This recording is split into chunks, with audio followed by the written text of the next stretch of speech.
Crash Bandicoot. Like many, I have fond memories of playing these games as a kid, but as an adult, and like most other gamers, my more recent memories of Crash haunt me on a daily basis.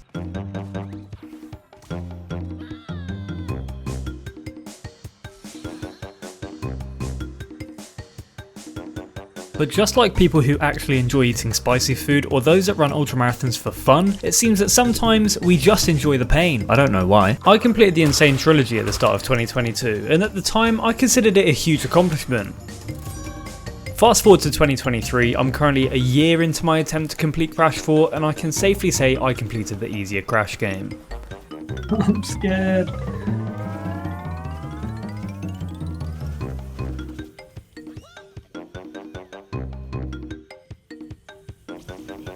Fuck! Crash Team Rumble's trailer started appearing at the start of the year, and as a big fan of Crash, I was actually really interested. They looked really good.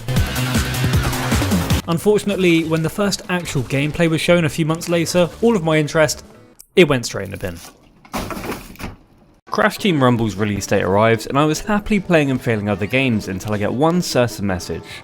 Didn't even notice it. This message let me know that there was a double XP weekend coming up. Now, most people know just how difficult Crash achievements generally are, but the only bad one in Rumble was for reaching the level cap with a hero. Double XP, however, would shave about 10 hours off of that grind. Long story short, 2 minutes later I'm about £25 poorer and the game's in my download queue.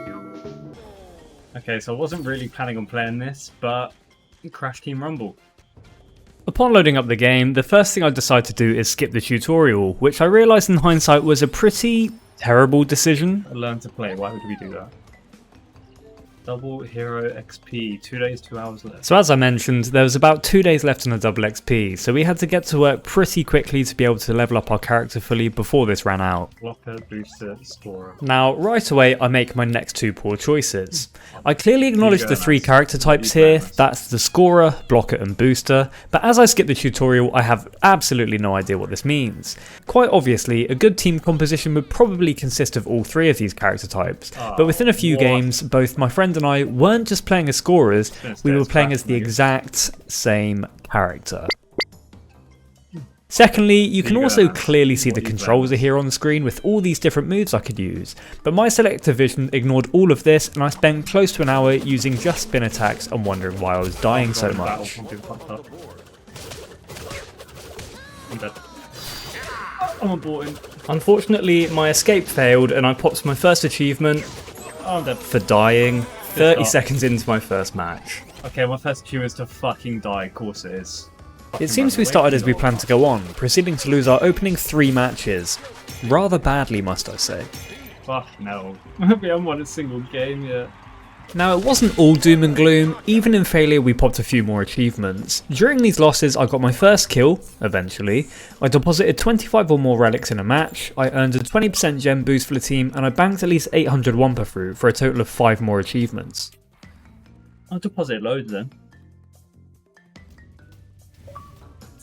Oh, got an achievement. Successfully banked 800 Wumpa in a single competitive match. Oh, and 500. Yeah. Now, before we go any further, I should probably explain how the game actually works. Crash Team Rumble places 2 teams against each other in a race to 2,000 points. Points are earned by collecting Wumpa Fruit. This can be collected both from the floor and from the crates that are dotted around the map. You can earn bonus fruit by capturing the gem boost platforms. These spawn at the beginning of the game and then they respawn over time and they give you a deposit multiplier. Relics can also be picked up and deposited. These activate useful power items which can swing the advantage in your team's favour. Hitting enemies will cause them to start losing fruit, and killing them will automatically wipe all of the collected fruit from their inventory. To bank your fruit and save progress, you need to go to your blue home platform and stand on it till it deposits, whereas to stop the enemy scoring you need to go to their red platform and damage them will hit them off.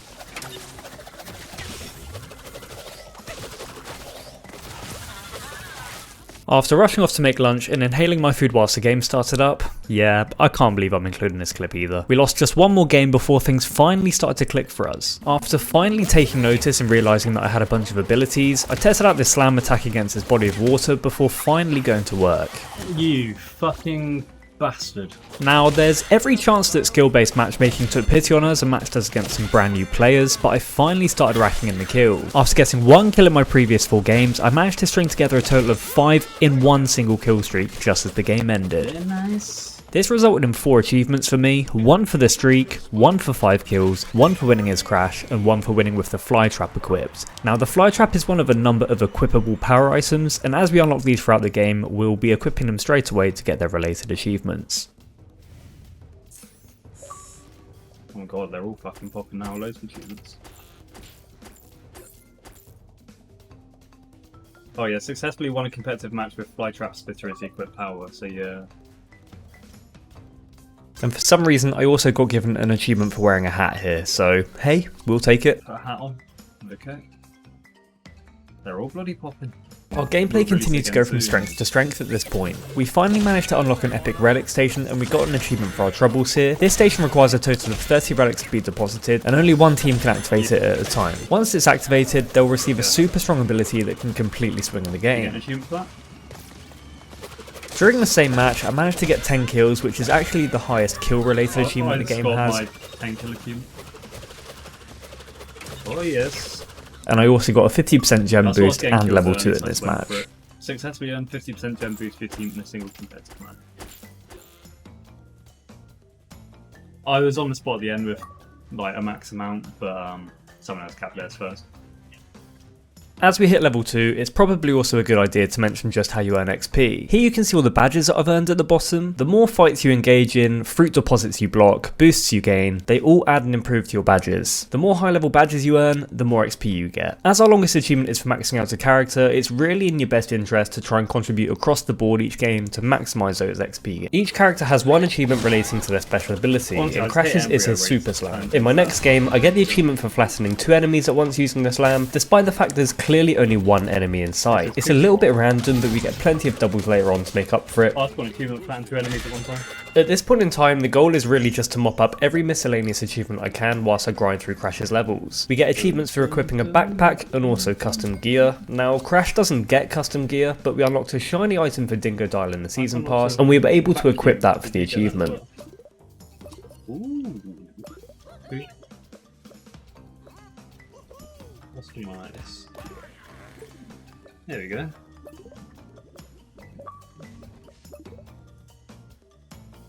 We followed this up by pinging our capture point when we were within 200 points of winning. I don't think I ever actually used the ping outside of just getting this achievement, but I'll definitely take the game score. In another game where we got absolutely demolished, I got the highest boost achievement. This was for obtaining a 100% gem boost in a match. If I'd realised character roles, I would have just used a booster for this because you capture the points a bit quicker, but at this point in time I still had no character knowledge past just Crash himself.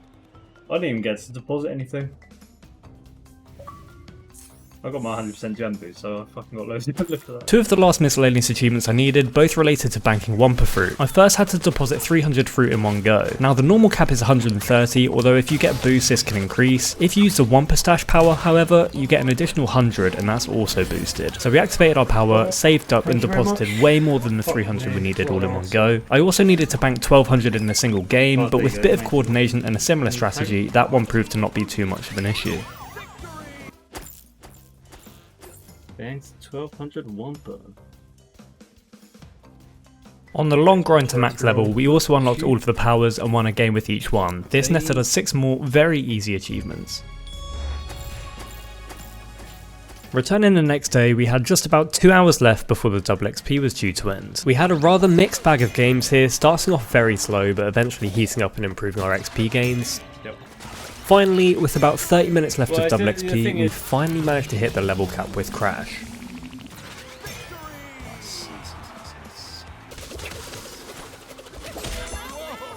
Good one, pal.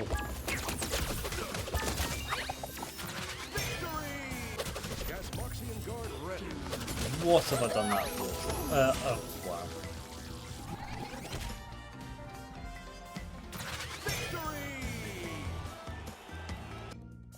You believe you will achieve. Yes, reach level cap with the hero. Very nice.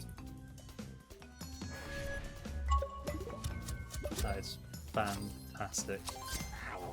With that finally done, the game was almost complete. I now had to get each of the other 7 characters' miscellaneous achievements along with winning a game with each of them. Some of these characters were really great fun, my favourite definitely being Entropy because he just feels so much stronger than anyone else.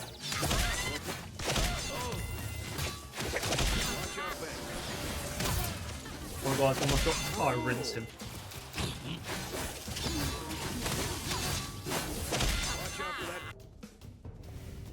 Eight, 9, I don't know. I think I got everything top, yeah, 9. Everything top from deposit.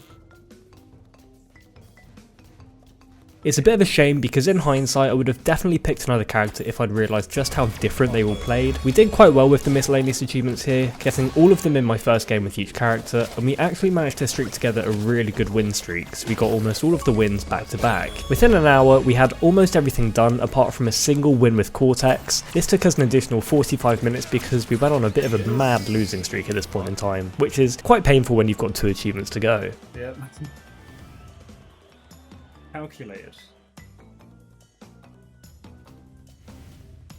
We go Iron Cortex, hear me roar. He doesn't roar very well, he's fucking shite. With all of that done, I just had to sit through the boring tutorial that I skipped at the start of the game for 5 minutes, and we were finally complete. All the achievements were unlocked. There we go, tutorial complete. Every achievement. Well, that's probably not quite right. It's probably like 8 hours, so quite fun. Can't complain. So with the game complete now, what are my final thoughts on it? The completion time is probably somewhere between 8 and 10 hours for me, but without the double XP it's probably closer to 20. In terms of difficulty, I'd probably give it a 2 or 3 out of 10. It is a super easy game, but a few just require a little bit of luck or patience. Now, if you're a fan of Crash or you have a good group of mates to play with, then it's probably worth getting, but at £25 I'd probably wait for either a sale to start or maybe wait for another double XP weekend just so you're not grinding out so much. Thank you very much for watching, guys. I'm going to be back very soon with some harder completions, so if that interests you, make sure to chuck a like, chuck a subscription, and I'll catch you guys soon.